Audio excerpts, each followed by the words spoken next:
방송에서 제공하는 투자 정보는 투자 판단에 대한 조언입니다. 방송에서 제공하는 주식의 가치, 가격 상승 및 가격 하락에 대해서는 방송사에서 보장하지 않습니다. 이 시각 헤드라인 뉴스입니다. 한국은행이 2020년 통화 신용정책 운영 방향에서 국내 경제 성장세가 잠재 성장률 수준을 하회하고 수요 측면에선 물가 상승 압력이 약화될 것으로 예상된다 밝혔습니다. 또 성장세 회복을 지원하고 소비자 물가 상승률이 목표 수준에서 안정될 수 있도록 통화 정책의 완화 기조를 유지하겠다고 덧붙였습니다. 홍남기 기획재정부 장관이 2020년 경제정책 방향 기업인 간담회 자리에서 내년은 글로벌 경제가 올해보다 나아지고 우리 경제도 회복 흐름 속 경기 반등의 모멘텀 기회를 가질 수 있을 것이라 말했습니다. 또 기회 요인은 살리고 리스크는 관리하는 것이 중요하다고 강조했습니다. 국민연금 최고의결기구인 기금운용위원회가 국민연금의 경영참여 목적의 주주권 행사 대상 기업과 범위, 절차 등을 규정한 가이드라인을 의결했습니다. 이에 박능후 보건복지부 장관은 가이드라인은 국민연금을 더욱 투명하고 공정하게 운영하기 위한 노력의 일환이라고 설명했습니다. HDC 현대산업개발 컨소시엄이 금호산업이 보유한 아시아나항공 주식 6,868만 8천여 주를 3,228억 원에 인수했다고 밝혔습니다. 또 아시아나항공이 발행할 보통주식 유상증자에 참여할 계획이고 이에 따라 총 2조 5천억 원을 투자해 구주와 신주 포함 지분 약 61.5%를 확보하게 됐습니다. 시청자 여러분 안녕하십니까. 오늘장 내일장 출발하도록 하겠습니다. 서정덕입니다. 오늘 배당락일이었죠. 많이들 경험해 보셨다시피 장 초반에 이 배당만큼 좀 밀리면서 출발을 합니다. 그러다 보니 배당을 많이 주는 증권 그리고 보험, 은행 업종들 같은 경우에 아직도 회복이 잘 되지 않고 있고요. 고배당으로 유명한 종목들 역시 아직까지도 파란불을 좀 보여주고 있습니다. 그런데 놀라운 것은 점차 낙폭을 회복하더니 지금 시장이 상승 반전하면서 2200선 위로 올라왔다는 겁니다. 삼성전자의 힘이라고 해야 할까요? 삼성전자가 오늘 어마어마한 상승을 배당락임에도 불구하고 보여주고 있고 SK하이닉스 올라가면서 시장을 든든하게 받쳐주고 있는 상황입니다. 코스닥은 사실 배당락보다는 일단은 제약바이오주들의 여러 가지 이슈에 따라서 움직이고요. 들썩들썩하는 움직임이 어제 이어서 오늘도 계속되고 있는 상황입니다. 자, 그러다 보니 오늘 시장 상황 그렇게 나쁘지 않고 다음 주 월요일 마지막 거래일인데 기대감을 갖게 하기에 충분한 것 같습니다. 하나하나씩 좀 정리해 보도록 하죠. 코스피부터 만나봅니다. 자, 지수가 2205.51포인트 현재 거래를 보여주고 있습니다. 0.34% 올라가고 있는 상황인데 하루간의 흐름을 좀 정리해 보도록 하겠습니다. 자, 보시면 2213까지 오늘 장중에 올라갔고요. 살짝 지금 윗꼬리가 달리긴 했는데 그래도 꾸준하게 올라오면서 지금 잠깐 눌림목이 발생하는 모습이고요. 다음 살펴볼까요? 개인과 외국인이 사주고 기관이 팝니다. 기관 같은 경우에는 지금 프로그램 매도가 좀 나와주고 있는 상황으로 포착이 됩니다. 다음 살펴보도록 하죠. 말씀드린 대로 삼성전자가 많이 올라갑니다. 오늘 삼성전자 배당도 잘 주는 종목으로 알려져 있는데 올라갈 구간이 더 남았다는 거겠죠. 삼성전자와 SK하이닉스가 꾸준하게 올라가면서 또 신고가 돌파를 하는 모습들 포착이 되고요. 네이버, 삼성바이오로직스 역시나 올라가면서 1위부터 5위 종목 모두 다 빨간불 켜줍니다. 다음 살펴볼까요? 자, 보시면 현대차, 현대모비스 빠지지만 셀트리온, LG화학 올라가고 있고요. 신한지주 빠지는데 일단은 금융주들 같은 경우에는 올해 예대마진도 괜찮았고 영업실적 괜찮았고 그러다 보니 배당 많이 줄 것이다. 시장에서 기대가 되고 있었습니다. 주가에 최근에 모멘텀은 별로 없었지만 배당에 대한 기대감이 있었던 터라 배당만큼 또 빠지는 모습들이 보여집니다. 다음 살펴보도록 하죠. 포스코, KB금융, LG생활건강, SK텔레콤 빠지는데 통신주들, 금융주들 나란히 일제히 빠집니다. 다음 보도록 하죠. 659.90입니다. 코스닥 잘 달리네요. 660 부근까지 올라왔는데 장중에 660 터치했는지 한번 확인해 보도록 하죠. 보시면 661까지 터치를 했네요. 그리고 살짝 지금 조정이 나왔는데 코스피와 흐름은 비슷합니다. 수급 주체 만나볼까요? 보시면 개인과 외국인이 사고요. 기관이 팝니다. 기관은 오늘 양시장에서 모두 매도를 잡아가고 있는 상황인데 투신 연기금은 사고 금융투자 쪽에서 오늘 전체적으로 매도가 나오고 있는 상황입니다. 배당락 쪽을 맞아서 일단은 금융투자 쪽에서는 투자 방향성으로 일단 오늘 매도로 잡고 있는 상황입니다. 다음 만나보도록 하죠. HLB가 오늘 많이 올라가네요. HLB 장중에는 상승폭이 더 컸었고요. CJENM, 스튜디오 드래곤 올라가는 가운데 폴라리스가 살짝 조정이 나옵니다. 다음 만나보도록 하죠. 자, 보시면 KMW, 헬릭스미스, 원익 IPS 모두 다 상승 흐름 가져가고요. SK머티리얼즈, 파라다이스 현재 빠집니다. 다음 살펴보도록 할까요? 네, 보시면 메디톡스, SFA 빠지는 가운데 휴젤, 메지온, 솔브레인 올라가는데 메지온 같은 경우는 지금 10% 안팎의 강세 흐름을 가져갑니다. 다음 만나보도록 하죠. 환율이 1160원대에서 지금 계속해서 등락을 거듭하고 있는 상황입니다. 금일폰 방송에서 제공해드리는 정보는 투자 판단에 대한 조언일 뿐입니다. 해당 주식의 가치와 수익률 보장해드리지 않는다는 점 참고해 주시길 바랍니다. 자, 오늘 시장의 특징주 바로 살펴보도록 하겠습니다. 정보경 캐스터입니다. 네, 배당락일인 오늘 코스피가 부담을 떨치고 상승 반전에 성공했습니다. 소폭 올라주면서 3거래일 만에 2200선을 회복했고요. 코스닥도 종일 빨간불을 켜주는 금요일 장인데요. 이 시각 이슈 종목들은 어떤 게 있는지 지금부터 만나보시죠. 이 시각 종목 핫3, 한미약품, DB하이텍, S맥이 올라와 있습니다. 오늘의 첫 번째 종목은 S맥인데요. 금호 HT 지분 취득 소식에 오늘 강세를 보이고 있습니다. 현재는 전날 대비 10% 넘는 상승 흐름 보여주고 있습니다. 1115원에 거래 중입니다. 하루간의 등락폭도 확인해 보시죠. 오전장에 큰 폭으로 상승하면서 최고가 1190원을 터치했고요. 현재는 상승폭이 많이 반납된 상황입니다. S맥이 사업 다각화를 위해서 금호 HT의 주식을 추가 취득했습니다. 취득 후 지분율은 25.62%로 약 200억 원 규모가 되는데요. 기존 사업과 별개로 진행되는 자동차 LED 신사업 경쟁력 강화를 목적으로 합니다. 이 같은 소식에 금호 HT도 오늘 장중 상한가를 기록했고 최대 주주인 루미마이크로도 강세를 보였습니다. 다음 종목 만나보시죠. 비메모리 반도체 업황 호조의 DB하이텍도 강세 흐름 가져가고 있습니다. 현재는 전날 대비 5.82% 올랐습니다. 28,200원에 거래 중입니다. 하루간의 흐름도 확인해 보시죠. 개장 직후 수직 상승했던 주가가 현재는 고점 대비 조금 내려온 모습입니다.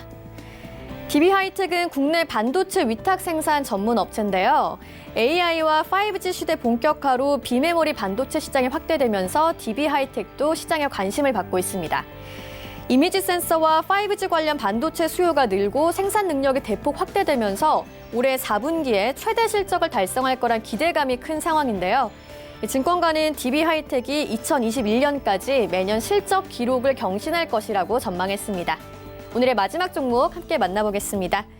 한미약품은 항암 신약이 임상 1차 평가를 미충족했다는 소식에 약세를 보이고 있습니다. 현재는 전날 대비 4.15% 내렸습니다. 28만 8,500원에 거래 중입니다. 하루간의 등락폭도 확인해 보시죠. 큰 폭으로 하락 출발한 주가가 현재는 낙폭을 조금씩 줄여가는 모습입니다. 한미약품이 미국 스펙트럼에 기술 수출한 항암 신약 포지오티닙이 임상 2상에서 유효성 입증에 실패했습니다. 스펙트럼은 포지오티닙의 첫 번째 환자군 코호트 임상에서 1차 목표를 달성하지 못했다고 공식 발표했는데요. 다만 일부 긍정적인 결과가 있었던 만큼 현재 진행 중인 나머지 6개의 코호트 임상에 집중한다는 계획을 밝혔습니다.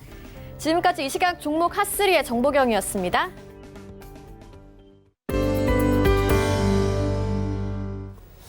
자, 오늘장 이슈 바로 살펴보도록 하겠습니다. 펠리즈 투자인리서치 김민수 대표와 함께합니다. 안녕하세요.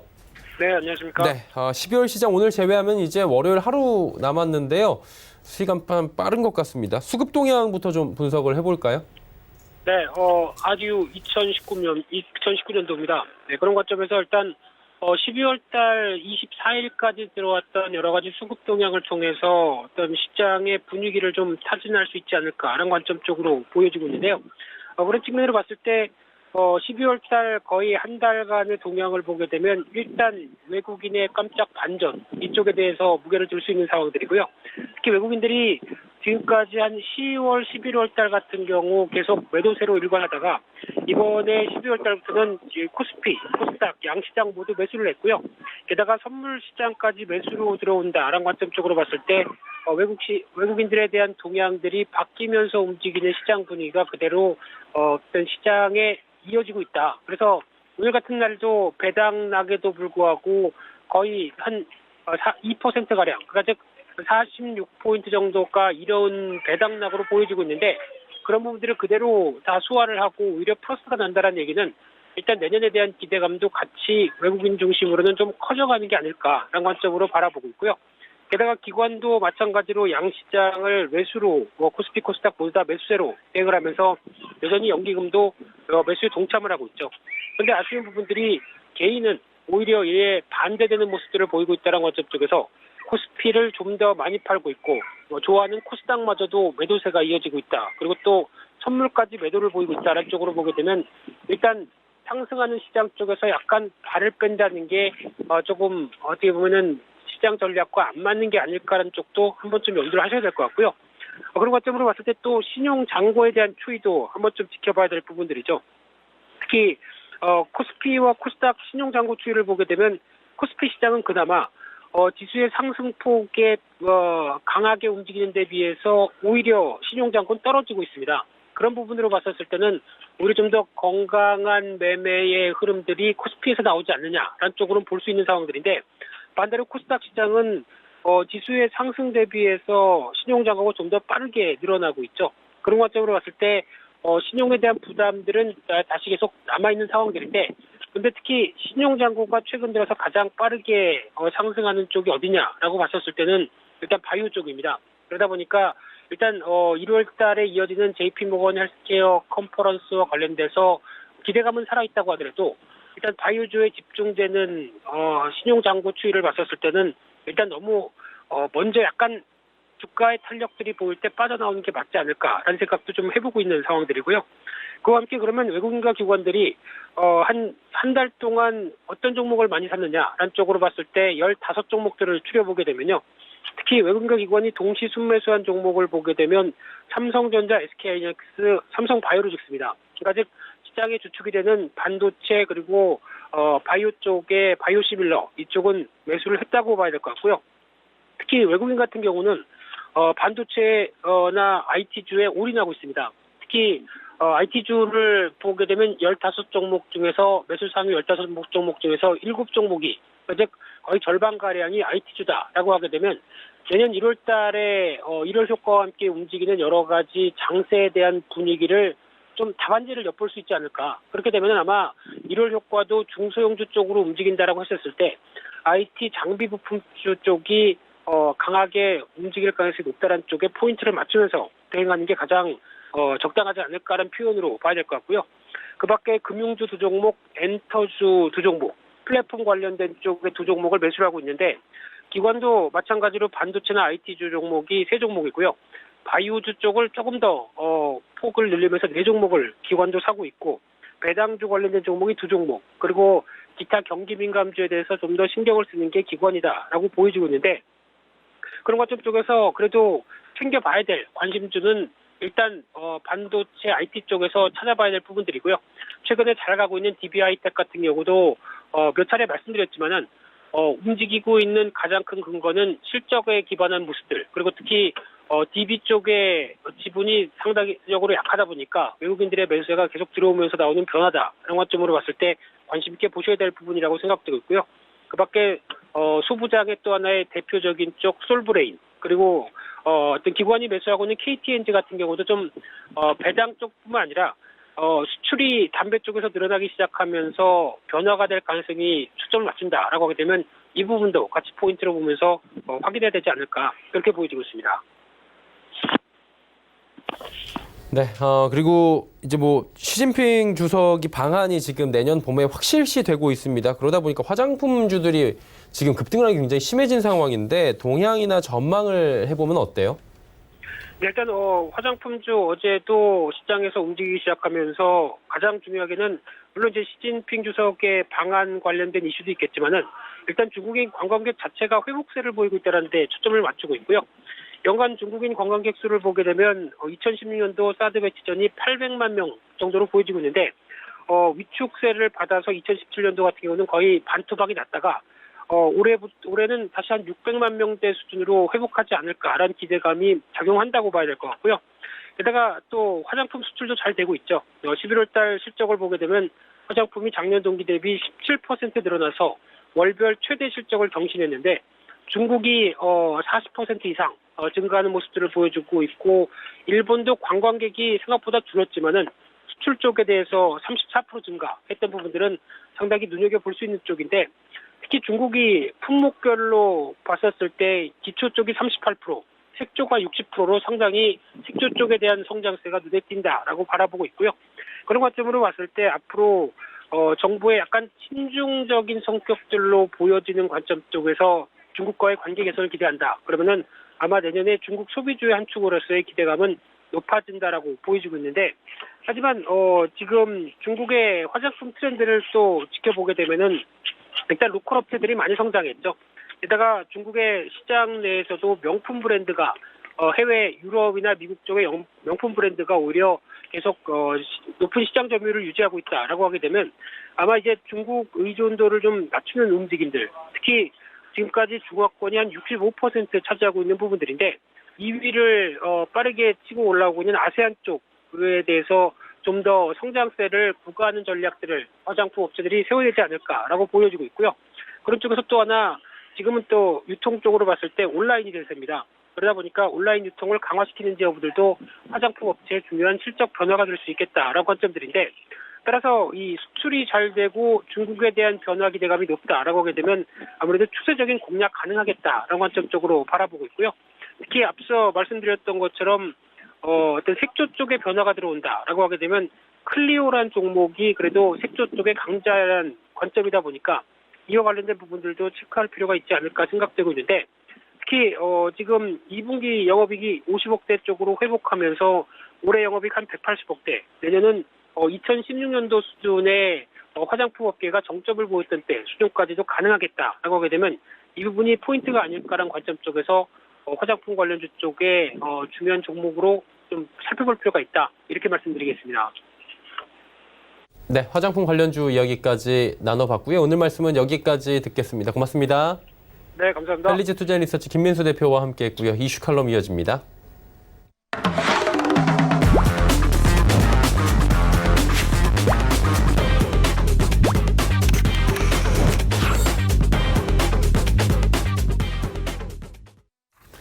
이슈 칼럼 시간이고요. 참 좋은 경제연구소 이인철 소장과 함께합니다. 어서 오세요.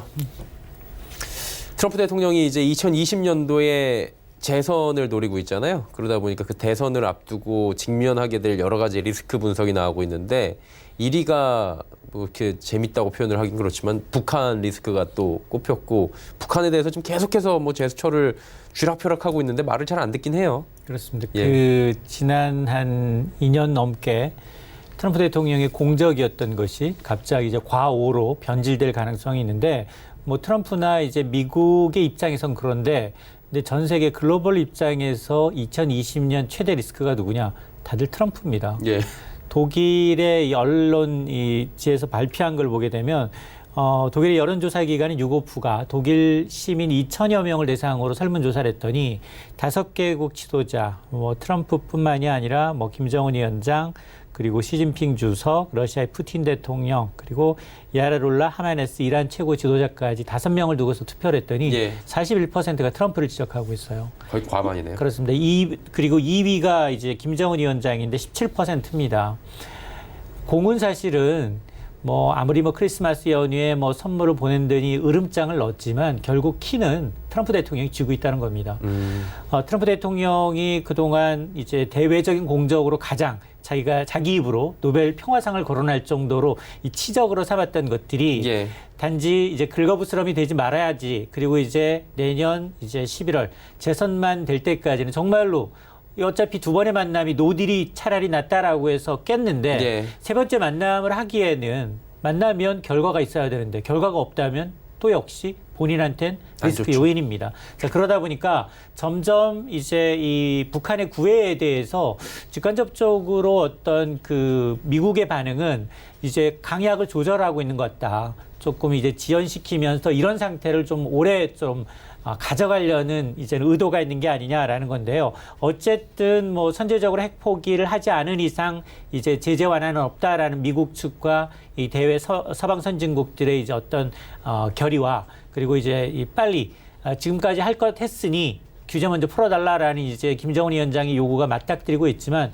결코 트럼프가 이것 때문에 이제 느슨해질 수는 없는 상황이고 또 여기다 표심까지 이제 감안하게 되고 또 내부적으로 지금 굉장히 하원에서 이제 이 탄핵안이 의결이 됐기 때문에 이 내부적인 문제도 큰데 괜히 이제 김정은 위원장이랑 또 긁어부스럼 만져서 이걸 또 확전시키는 일은 좀 없어야 되겠다라는 이제 마음가짐을 한 게 아마 내년에도 아마 이런 그 재선으로 이런 식으로 좀 끌고 가지 않을까라는 생각이 들고요. 이렇게 되면 불확실성이 시시때때로 더 커질 수 있습니다. 네.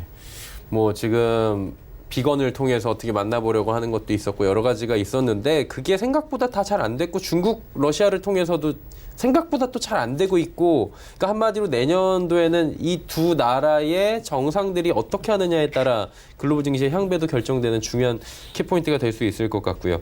국내를 이제 좀 살펴봐야 되는 게 경제 정책 전망에 대해서 오늘도 홍남기 경제부총리가 얘기를 하고 있고요. 뭐 글로벌 리스크가 좀 완화가 되고 조금 더 나아질 것이고 얘기는 하는데 사실은 이게 표면적인 거잖아요. 그러다 보니까 우리가 이 부분보다는 좀 구체적인 걸 원하는데 정부가 내놓은 경제 정책 뭐 상반기에 땡겨 쓰고 여러 가지 뭐 이런 것들이 내년도에 우리를 좀 낫게 해줄까 뭐 이런 생각이 드는데 어때요? 올해 470조 원 써서 지금 뭐 정부는 2%는 가능하다라고 보고 있는 거예요. 여기다가 42조 원 정도 늘렸습니다. 512조 원을 써서 2.4%까지 끌어올리겠다. 여기에는 두 가지가 있어요. 하나는 이제 민간 부분, 민관에 합쳐서 투자를 100조 원 가량 끌어올리겠다라는 부분이 하나가 있고 또 세계 경기가 좋아지면 반도체 수출도 나아지지 않겠느냐 뭐 이런 관측인데 근데 일단 뭐 민간 투자가 일어날지 여부는 좀 미지수예요. 민간 기업의 경우에는 65%가 오히려 장기형 불황이기 때문에 내년에도 긴축 경영하겠다라는 이 설문조사 결과가 있는 것처럼 아직까지는 이 투자에 대해서 굉장히 긍정적인 기업이 굉장히 적다라는 거고요. 또 하나는 정부는 내년 세계 경기가 좀 좋아질 것이다라고 예상을 하는데 실질적으로 IMF나 OECD의 전망을 보게 되면 올해보다 더 좋아질 게 없다라는 거예요. 미국도 그렇고 중국도 그렇고 이 두 개 국가의 전망치를 OECD 전망으로 보게 되면 미국이 올해 한 2.3% 성장 예상하는데 내년 2%, 그리고 이제 중국도 올해 한 6.2% 예상하는데 내년 5.7%로 낮아지고 있습니다. 그러면 우리는 이 G2에 대한 의존도가 압도적으로 높기 때문에 수출이 좋아지려면 이 두 개 국가의 성장세가 지속이 돼야 되는데 그걸 답할 수가 없다라는 점이고 또 하나는 지금 그 내수 경기를 부양하려고 하는데 돈이 안 돌아요. 대출 규제를 워낙 옥죄놨고 그리고 이제 부동산을 굉장히 옥죄놨기 때문에 대출이 좀 그나마 좀 대출이 일으켜서 사람들이 집값 오른 것에 대한 담보대출을 받아서 생활하는 분들이 꽤 계실 텐데 이게 안 되다 보니까 굉장히 이제 빚갚기에 급급한 그리고 세금 내기에 급급한 현실입니다. 그래서 아마 내년에도 올해 못지않은 감세 정책 뭐 예를 든다면 뭐 차량 뭐 개별 소비세 인하라든가 여름철 한시적인 유류세 인하 그러다 뭐 가전제품에 대한 뭐 부가세 환급이라든가 이런 정책들이 아마 계속적으로 나올 수밖에 없는 상황입니다. 개소세 인하는 아마 그 종료가 되긴 하는데 10년 이상 장기 이제 차량에 대해서 노후차에 대해서만 친환경 차만 아니면 그러니까 이제 경유차만 제외하고 아니면. 나머지 차의 경우에는 이제 70%까지 올해는 30%였는데 그걸 70%까지 대폭 확대하겠다라는 건데 어쨌든 이런 방식으로라도 계속 어떤 소비 심리를 자극할 수밖에 없는 그런 쪽으로의 돈 투입, 재정 투입은 불가피한 상황입니다. 그리고 이제 내년도 경제 전망을 할 때 좀 많은 분들이 미국, 중국 간에 좀 완화가 될 것이다. 이렇게 지금까지는 예측을 할 수 있는 부분은 1차 협상이 어느 정도 뭐 잘 되고 있다. 트럼프 대통령의 소위 말해서 트위터와 립 서비스가 있기 때문인데 지금 기저에 남아있는 거는 이 양국가 간의 환율 전쟁이잖아요. 말 그대로. 맞습니다. 10년 전에도 있었고 이걸 리먼 사태 이전에도. 트럼프 대통령은 정말 울고 먹을 때까지 울고 먹는다. 끝까지 갈 거예요. 1단계 합의까지도 이제 서명식을 따로 한다. 이미 다 끝났는데 끝난 이벤트를 다시 울고 먹고 있는데 어쨌든 재선을 노리는 트럼프 대통령은 집착할 수밖에 없고요. 그리고 가장 중요한 본게임은 2단계, 3단계입니다. 2단계에는 양국이 첨예하게 이제 물러설 수 없는 부분들이 있어요. 지적재산권을 포함해서 뭐 기술 굴기를 선언한 중국의 경우에는 뭐 기술 이전 금지하는 내용들이 다 포함될 수밖에 없고 그러면 2020 제조업 부활을 노리고 있는 중국은 또 양보할 수 없는 한판입니다. 그래서 굉장히 결국은 이렇게 되면 트럼프 대통령이 꺼낼 수 있는 카드가 뭐냐? 그러면 또 환율 조작국이란 카드를 아직은 이제 전격적으로 공격 카드로 쓰지 않고 있는 상황이기 때문에 네. 꺼낼 수 있다. 근데 이걸 꺼냈을 경우 문제는 뭐냐? 최근 중국의 위안화와 원화 가치가 비슷한 흐름을 보이고 있다는 거예요. 과거 1980년대 프라자 합의 당시에서는 일본이 타겟이었어요. 일본의 엔화 가치가 오르면 상대적으로 우리는 수출의 이득을 보지만 그러나 이번 환율 전쟁의 타겟이 중국이 된다면 위안화 가치가 올라가게 되면 원화 가치가 따로 올라갑니다. 올라가죠. 그렇게 되면 우리는 수출에서 더 큰 손해를 볼 수밖에 없기 때문에 이 환율 전쟁이 단순히 중국만이 환율 조작국 지정의 파장이 있는 게 아니라 우리나라까지 영향을 미칠 수 있다라는 사안이기 때문에 이 카드만큼은 꺼내지 말아야 한다. 물론 트럼프 대통령도 쉽지는 않아요. 지금 중국이 갖고 있는 1조 달러 이상의 어떤 채권을 이제 암암리에 갑자기 매각해버리면, 내던질 수 있는 사안이 분명히 있기 때문에 쉽지는 않지만 그러나 궁지에 몰렸을 경우 트럼프 대통령의 어떤 그 협상 전략상 꺼내들 가능성도 굉장히 배제할 수 없는 상황입니다. 벼랑 끝 전술을 워낙에 잘 구사하는 사업가였기 때문에 지금 어떤 것도 배제할 수 없다라는 부분이에요. 일단은 뭐 위안화와 환율이 지금 같이 움직인다라는 부분은 소장님께서 언급을 해주셨지만 시청자분들께서도 잘 알고 계신 부분일 것 같아요. 1,200원 위까지 갔다가 지금 1,160원까지 순식간에 내려왔다가 1,150원대까지 갔다가 또 1,190원대까지 갔다 또 내려왔어요. 저는 변동성이 더 커질 거라고 봐요. 내년에는요? 예. 왜냐하면 저는 지금 일부 전문가들은 뭐 1,100원에서 1,200원 내지는 1,250원 선을 보는데 저는 1,000원 선도 내려올 수 있다. 아까 얘기처럼 만에 하나 트럼프 대통령이 환율 조작 카드라는 걸 꺼내드는 순간 뉘앙스를 보이는 순간 위안화 가치는 폭등할 수밖에 없습니다. 그렇죠. 그러면 이건 따라서 우리 원화 가치도 폭등하는 거죠. 같이 폭등하는 거죠. 예. 원화 가치가 우리 경제 펀더멘털에 준하지 않고 가치만 올라간다면 우리는 수출 경쟁력이 굉장히 훼손이 됩니다. 그러니까 저는 아예 세 자릿수까지도 염두에 둬야 된다고 봐요. 그러니까 저점을 1,000원에도 두지만 그러나 트럼프 대통령이 극한 행동을 할 경우에는 그 세 자릿수까지 또 이제 감내해야 된다. 물론 위로는 우리나라의 경제 펀더멘털만 보면 1,200원 선 올라갈 수도 있는 상황이에요. 그렇죠. 왜냐하면 다른 경제에 비해서 우리는 좋아진 적이 별로 없고 그다음에 지금도 바닥이라고 하지만 바닥이 굉장히 길어 보이기 때문에 이 좀 더 갈 수밖에 없는 상황인데 그래서 환율 변동성이 오히려 내년 뭐 증시 변동성 못지않게 커질 수 있습니다. 그리고 이제 금 한번 여쭤볼게요. 이게 연말이니까 금이 사실은 뭐 증시가 이렇게 좋고 그러면은 금값이 떨어져야지 우리가 이제 학부 때 배운 얘기는 정상이잖아요. 근데 온스당 1,500달러를 또 넘어섰거든요. 맞습니다. 그러니까 금도 가고 증시도 가고 달러도 가고. 그게 일부 연초의 학자들이 안전자산인 금이 1,500달러 연말쯤 가겠다라고 했는데 정말 왔어요. 진짜 왔어요. 정말 네. 왔어요. 올해 그래서 재테크 성적표를 보게 되면 미국 주식 투자하신 분들, 그다음에 리츠 상품, 글로벌 리츠 상품 투자하신 분들, 원유 ETF 투자하시는 분들 이런 분들이 돈을 좀 벌었고 국내 주식을 투자하신 분들은 뭐 코스피 투자하신 분들은 조금 벌었겠지만 코스닥이 워낙 비중이 높기 때문에 재미가 없었고 여기에다가 이 채권도 우리 좋지 않았어요. 올해는 국내 채권도. 예. 그러다 보니까 이 국제 금 가격이라는 게 사실 안전자산이면서 미국 증시가 이렇게 좋은데 또 같이 간다는 것도 이례적이에요.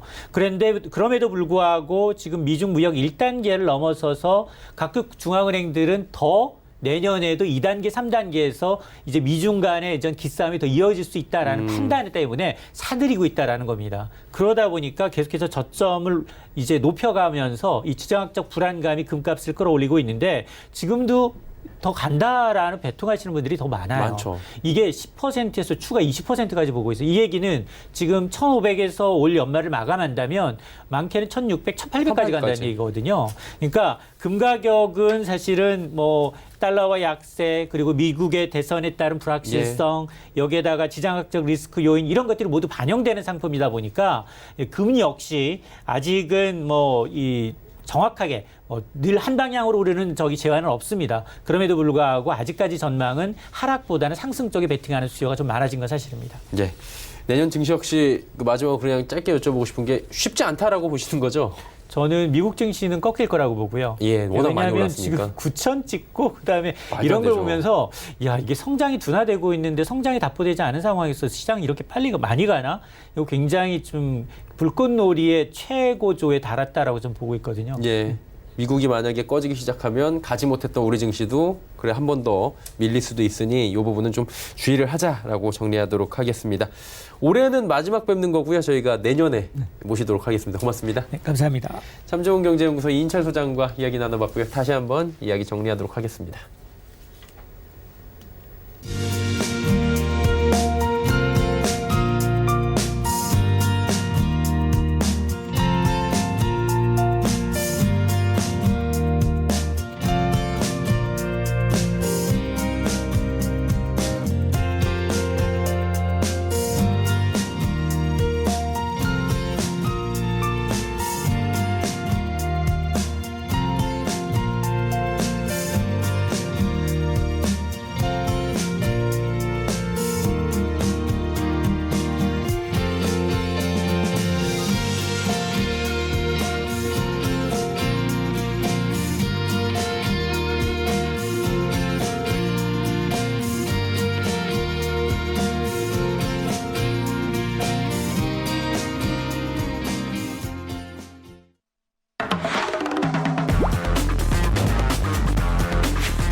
종목 이야기 바로 출발하도록 하겠습니다. 벤자민 투자연구소 신일섭 소장 함께합니다. 어서 오세요.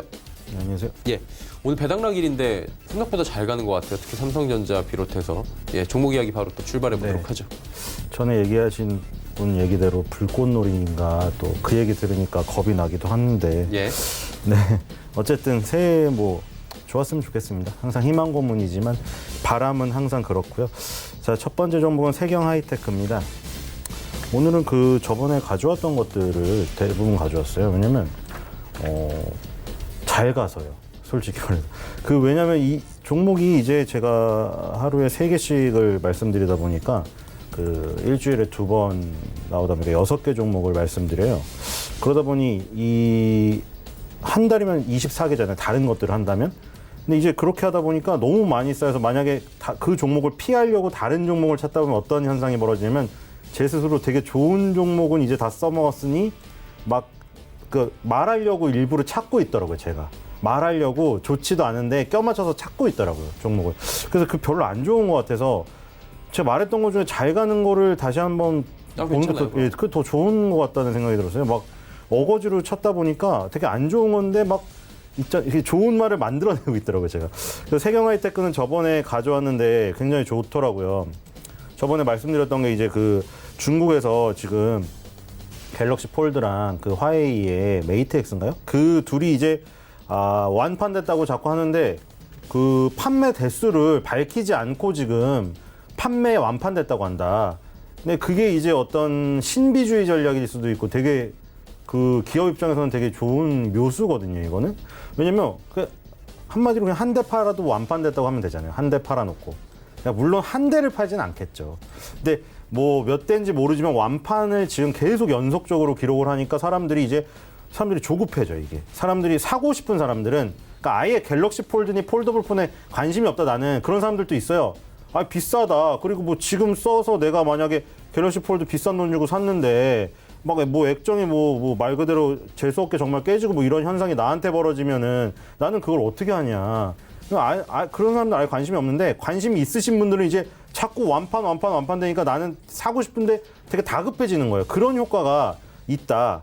그리고 이제 이 세경 하이테크는 폴더블용 스마트폰 보호 필름이라고 했는데 삼성전자의 그냥 갤럭시 폴드향이에요. 그냥 갤럭시 폴드향의 지문하고 스크래치 방지, 이거를 해주는 보호 필름을 지금 세경 하이테크가 독점 공급한다고 지금 알려져 있어가지고 삼성전자 갤럭시 폴드, 그러니까 다른 것도 많잖아요. 뭐 갤럭시 S 뭐 이런 거지. 얘는 갤럭시 폴드 관련주예요. 그냥 갤럭시 폴드.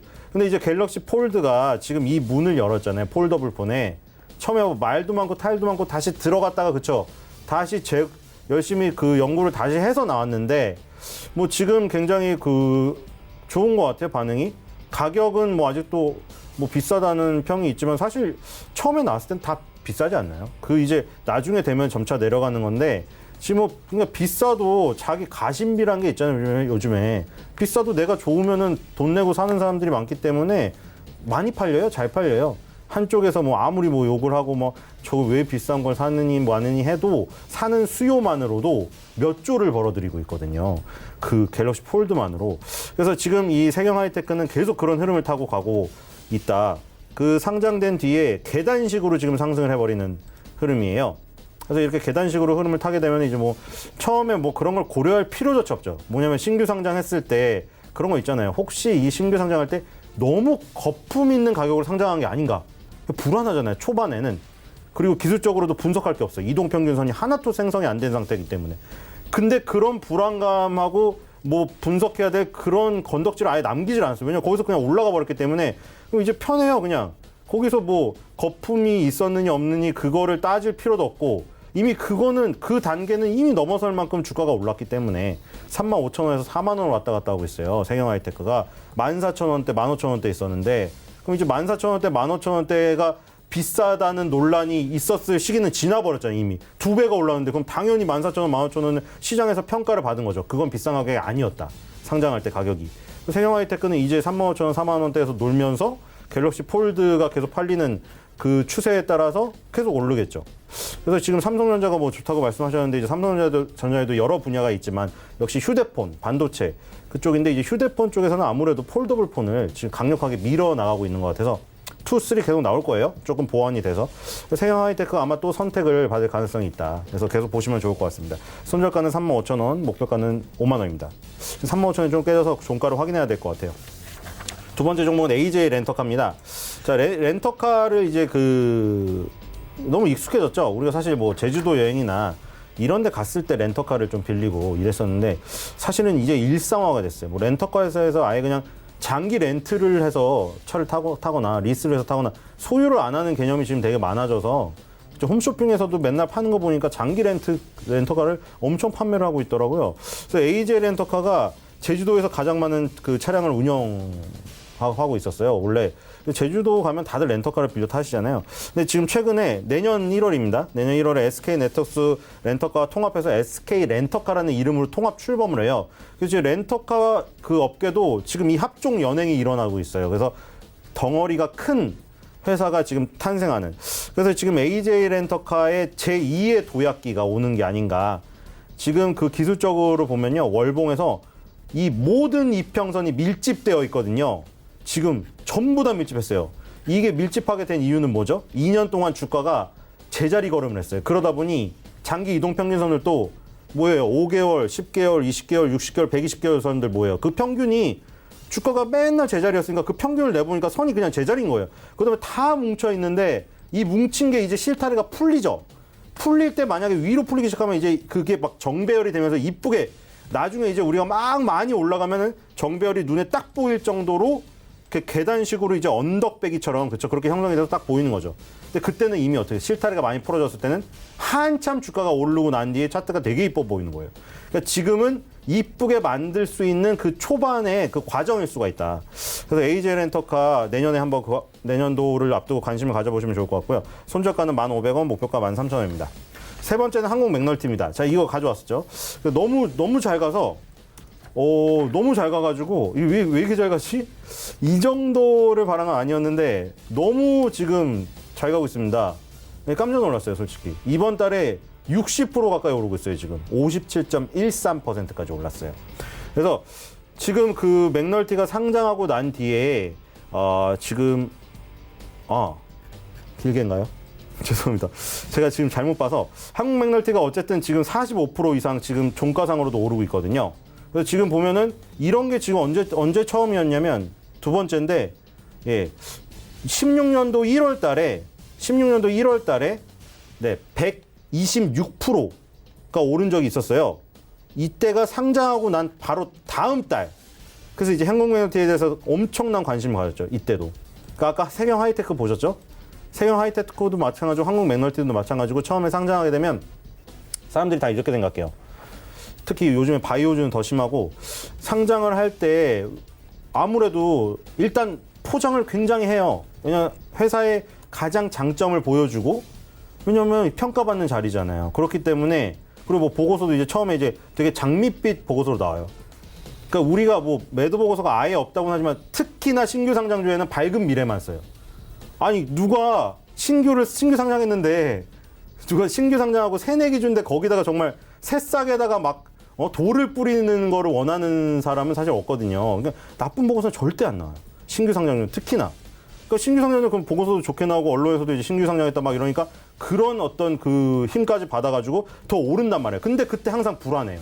뭐가 불안하냐면 미리 청약에서 받은 사람 빼고는 상장하고 나서 그때 산 사람은 아 이거 혹시 이거 청약에서 받은 사람들은 팔면은 큰 수익인데 지금 나는 너무 비싼 가격이 아닐까? 당연히 그런 생각들을 갖게 되거든요. 한국 맥널티도 그때 이제 오르니까 사람들이 긴가민가 했는데 이제 급등을 하니까 이거 좋은가 보다. 그리고 이제 원두커피 시장에서 1위를 한 업체가 처음 상장했기 때문에 왜냐하면 동서라는 업체는 인스턴트 커피 시장의 강자고 그렇죠? 그래서 이 기대감을 되게 많이 가졌는데 거기서 이제 무너진 다음에 3년 내내 떨어졌어요. 그리고 그때 말한 대로 20개월 선에서 절대 벗어나지 못하는. 근데 이번 달에 그 위에서 시작하고 있을 때 그렇죠? 그때 제가 가져왔잖아요. 그래서 이건 기술적으로도 의미가 있다. 왜냐면 맨날 20개월 선 막혀가지고 3년을 그렇게 힘들게 버텨왔는데 그 위에서 지금 시작한다는 거는 분명히 이거는 다른 변화다. 거기다가 이제 뭐 여러 가지 이슈가 있었죠. 여기에 제약사업부가 지금 들어오면서 그렇죠. 한국 맥널티가 원두커피 시장에서 레드오션에 빠져들었다는 판단 하에 제약사업부를 키우고 있다. 이 부분을. 그래서 이 부분도 성장성이 되고 그리고 이제 또 도움이 되는 것들이 나왔어요. 한국 맥널티가 이 거래량이 적고 그렇죠. 막 이런 것 때문에 무상증자를 했죠. 그래서 그런 효과도 지금 있었단 말이에요. 그래서 이런 여러 가지가 지금 들어오면서 어쨌든 정말 길고 긴 이 암흑의 터널을 벗어났습니다. 그러다 보니 이 지금 거래량이 터지면서 장대 양봉이 솟고 있는데 이렇게 되면은 관성의 법칙에 따라 내년 1월 달도 좋을 가능성이 있어요. 그래서 한국 맥널티가 지금 커피 사업부, 제약 사업부, 커피 사업부가 지금은 많지만 제약 사업부가 지금 새로운 성장성 가진 그 부서로 지금 떠오르고 있고 그리고 이제 무상증자에서 거래량도 늘어났고 시장의 관심도 지금 늘어난 상태라 상장하고 나서 두 번째 달 이후에 처음으로 가장 강력한 상승이자 가장 강력한 이제 관심을 끌만한 지금 구간에 왔다. 그래서 지금 관심을 가져야 될 때다 이거. 제가 그때 그런 말씀했던 게 기억나요. 말씀드렸던 게. 계속 보고는 있는데 손을 대면 안 됐었는데 이제는 손을 대도 될 타이밍이 왔다고 그때 그렇게 말씀드렸거든요. 20개월 위에 왔을 때. 그래서 지금 손을 대야 돼요. 그러니까 보고 있으신 분들은 있었잖아요. 뭐 동서랑 한국 맥널티를 같이 묶어놓고 이거 커피 포트폴리오라고 해놓으신 분들 많이 있었을 텐데 손은 대지 말았어야 정상이에요. 근데 지금은 이제 손을 대야 될 타이밍이었어요. 손을. 지금 손을 대야 될 타이밍이 왔기 때문에 지금은 과감하게 손을 대보시면 될 것 같습니다. 손절가는 8,000원, 목표가는 10,000원입니다. 네. 세 종목 들어봤고요. 지난 시간에 해마로 푸드 서비스 저희가 맘스터치로 잘 알려져 있는 해마로 푸드 서비스 말씀해 주셨었는데 이 종목 잘 움직였죠? 네, 지금 흐름을 유지하고 있고요. 이것도 좋습니다. 이번 달에 31% 상승했고 지금 뉴스에도 나왔더라고요. 또 제가 그 뒤에 또 찾아봤거든요. 맥도날드, 버거킹 이런 데는 이제 포화 상태래요. 이 점포가 그동안 너무 많이 확장해서 오히려 지금은 점포가 없어지는 추세래요. 그러니까 잘 안 되는 데는 점포가 정리되고 있는 추세. 근데 지금 그때 말씀드린 대로 맘스터치는 어떻게 하고 있냐? 그동안 골목에 숨어있는 임대료 싼 건물에 들어가 있다가 이제는 완전 전면적으로 나섰잖아요. 그러다 보니 나갈 곳이 많아요. 맘스터치는. 지금 없잖아요. 뭐 대형 상권에 아니면 뭐 커다란 쇼핑몰, 그쵸? 대형 쇼핑몰, 복합 쇼핑몰 안에 이런 데 이제 맘스터치가 생길 거란 말이에요. 전략이 바뀌었거든요. 맘스터치가 어느 정도 인지도를 쌓았기 때문에 이제는 공격적으로 나가고 있단 말이에요. 그런 공격적인 부분이 다른 대형 프랜차이즈들이 주춤거리고 있을 때 굉장히 두각을 나타낼 지금 타이밍이다. 그래서 그거에 발맞추어 주가도 지금 오르기 시작했고 그래서 맘스터치를 햄버거를 정말 사랑하시는 분들은 꼭 주식도 같이 보시는 분들은 해마로 푸드 서비스를 꼭 보셔야 된다 얘기를 드렸고요. 계속해서 3,500원까지는 일단 1차 목표로 하고 그 이후에 여길 돌파한다면 해마로 푸드 서비스가 더 큰 시세를 낼 가능성도 있다 이렇게 생각이 됩니다. 네. 그러면 오늘은 어떤 종목이? 네, 오늘 한국 맥널티입니다. 지금 이거 근데 이렇게 급등하는데 괜찮아요? 네, 지금 손을 대셔야 될 것 같아요. 제 생각에는 이거 지금 제가 손절가 8,000원으로 해서 지금 밑에가 깨지고 있는데 이거 조금 손절가를 조금 더 널널하게 잡으셔도 될 것 같아요. 잡아서 지금 굳이 이번 연도에 지금 며칠 안 남았는데 가지고 가는 게 부담스럽다 하면 그냥 뭐 여기서 크게 달아나지는 않을 것 같아요. 이제는 45%가량 올랐기 때문에 내년도에 다시 그 연말 보내시고 천천히 사셔도 될 것 같아요. 왜 지금 45% 올랐는데도 손대도 돼야 되냐면 3년 만에 20개월 선을 처음 돌파한 첫 달이에요. 그러니까 절대 이건 두려워하지 말고 저는 이 한국면허가 이제는 드디어 3년간의 이 상장 연도까지 하면 4년이죠. 4년 동안 긴 터널을 벗어나서 새로운 이제 시작이다. 상승의 시작이 출발된 게 아닌가 그런 생각이 들어서 한국 맥널티에 관심을 가졌으면 좋겠습니다. 네, 한국 맥널티까지 이야기 나눠봤고요. 이쯤에서 보내드리도록 하겠습니다. 신일섭 소장과 함께했습니다. 고맙습니다. 내일의 종목 330 바로 이어집니다.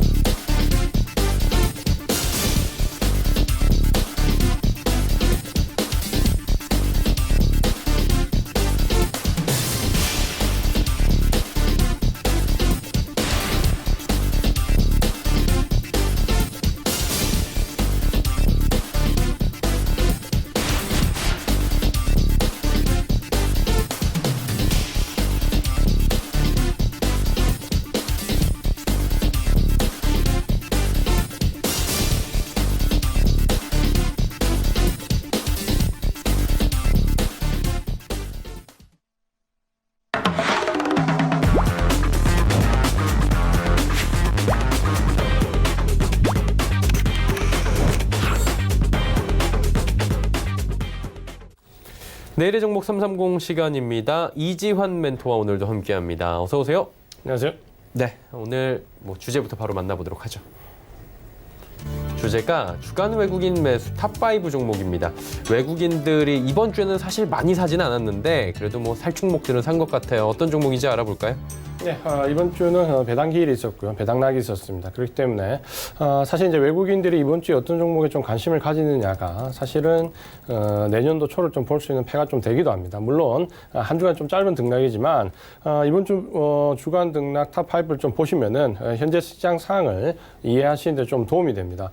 가장 많이 매수한 종목이 SK 하이닉스입니다. SK 하이닉스는 뭐 지금 현재 반도체 종목 전 종목이 뭐 D램 관련된 뿐만 아니라 후발로 시스템 반도체까지 큰 폭으로 상승을 하면서 전체적으로 뭐 이 시장이 이끌고 있다라고 좀 보시면 되는데 SK 하이닉스도 그런 관점에서 외국인들이 좀 집중적으로 매수를 했다라고 보시면 되겠고 12월 달 예상을 뒤엎고 D램 가격 특히 이제 주력인 제품 가격이 10% 이상 급등하면서 실적이 바로 좀 개선될 수 있는 모습을 보이고 있다. SK 하이닉스는 업황 전체를 보고 외국인들이 매수를 좀 했다라고 좀 보시면 될 것 같고요. 그다음 두 번째로 많이 매수한 종목은 삼성전기입니다. 삼성전기 같은 경우는 두 달간 이제 대차 잔고가 2천만 주에서 1,200만 주로 무려 800만 주가 감소를 했습니다. 가장 큰 이유가 MLCC와 관련된 부분이 상당히 레드오션으로 인식이 됐기 때문인데 카메라 모듈과 MLCC가 갑자기 업황 전체가 큰 호황이 되면서 내년까지 상반기까지는 호황을 좀 이어갈 것이다라는 부분이 나오면서 외국인들이 급하게 환매하는 움직임을 좀 보이고 있다.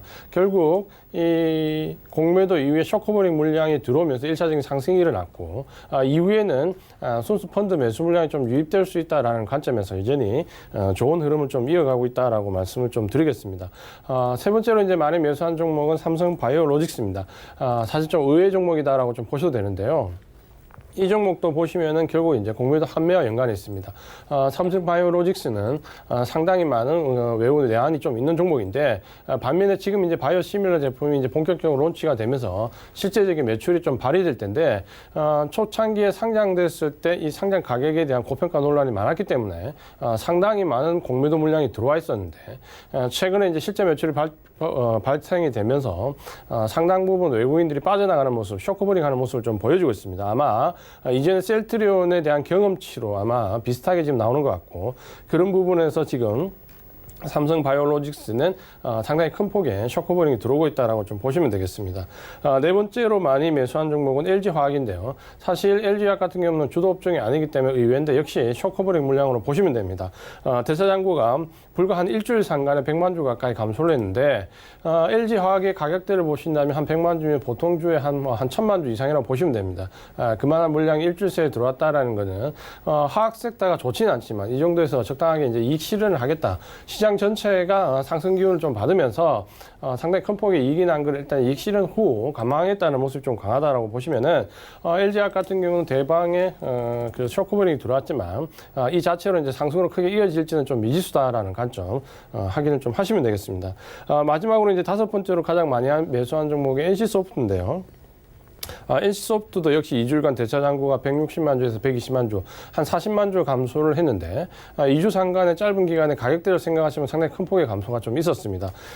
역시 이제 신작에 대한 리니지 M에 대한 M2에 대한 기대감이 우려해서 이제 실적으로 좀 바뀌면서 역시 여기도 급하게 이제 대차 잔고가 쇼커버링 되는 모습을 보여줬습니다. 이렇게 보시면은 전체적으로 5종목 다 대부분 이제 그 공매도 쇼커버링과 연관이 좀 돼 있고 그만큼 시장이 강하기 때문에 공매도했던 물량을 지금 발빠르게 좀 쇼커버링해서 걷어들이는 모습을 보인다. 이 부분을 좀 강조를 드리고 싶고 그렇게 보신다면 시장은 상당히 여전히 강세를 이어가고 있다. 이 부분을 강조를 좀 드리겠습니다. 네, 결국에는 공매도 갚아야 될 물량들, 외국인들이 그동안 공매도 친 갚아야 될 물량들이 시장이 좀 개선이 됨에 따라 들어오면서 매수된 종목들도 일부가 보였다라고 정리가 될 것 같고요. 그러면 오늘 그리고 다음 주 월요일 마지막 거래일까지 좀 볼만한 종목 있으면 짚어주시겠어요? 네, 오늘 말씀드릴 종목은 상당히 지금 IT가 너무 급등했기 때문에 중간 좀 쉬어갈 때 볼 수 있는 종목 한온 시스템입니다. 알고 계신 것처럼 뭐 자동차 공조 관리 시스템, 열 관리 시스템에서는 우리나라 탑인 종목이고요. 비스테온이라는 외국계 기업을 인수하면서 전 세계 공조업체 중에서 글로벌 2위로 올라선 기업입니다. 특히 이제 전기차와 관련된 부분에서 친환경 공조 시스템에서는 상당히 상승 모멘텀이 앞으로 좀 살아날 수 있고요. 그런 부분에서 이제 외국인들이 집중적으로 매수를 하고 있는데 주가는 아직까지 저가에서 좀 답보 상태입니다. 이유가 있는데 이 한원 시스템 같은 경우에는 인수합병을 하면서 재무적인 부분이 좀 약해졌기 때문에 외국인들의 공매도가 대거 들어왔던 종목입니다. 물론 이제 한 1,800만 주 가량 들어왔던 종목인데 최근에 보시면 이제 이 공매도 한매가 쇼크버링이 상당히 일어나고 있습니다. 그러니까 한원 시스템 같은 경우는 오히려 공매도를 역으로 이용해 볼 수 있는 종목이다라고 좀 보시면 되겠고요. 이 부분이 이제 앞으로 시장이 좋아진과 함께 재무 부분이 좀 개선되면서 대량의 이제 쇼크버링이 좀 들어올 종목이다라고 좀 보시면 되겠습니다. 그러니까 단기적인 움직임보다는 좀 중장기적인 관점을 좀 보시는 게 좋겠고요. 전체적으로 지금 기술적으로 보시면은 지금 가격대 아직도 저가에 머물러 있기 때문에 비중을 좀 낮게 하시고 좀 중장기적인 관점을 보신다면 레벨업 구간을 좀 볼 수 있다라고 말씀을 드리겠습니다. 네, 한온 시스템까지 이야기 나눠봤고요. 오늘 말씀 여기까지 듣도록 하겠습니다. 고맙습니다. 고맙습니다. 이주환 멘토와 이야기 나눠봤습니다. 금일 본 방송에서 제공해드린 정보는 투자 판단에 대한 조언이었습니다. 해당 주식의 가치와 수익률 보장해드리지 않는다는 점 참고해 주시길 바랍니다. 저희가 준비한 소식은 여기까지입니다. 잠시 뒤에는 마감 임박 60분의 승부 바로 펼쳐지니까요. 채널 고정해 주시길 바랍니다. 고맙습니다.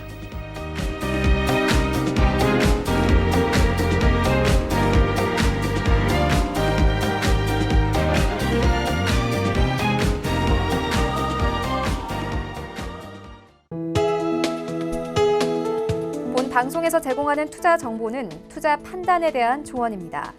방송에서 제공하는 주식의 가치, 가격 상승 및 가격 하락에 대해서는 방송사에서 보장하지 않습니다.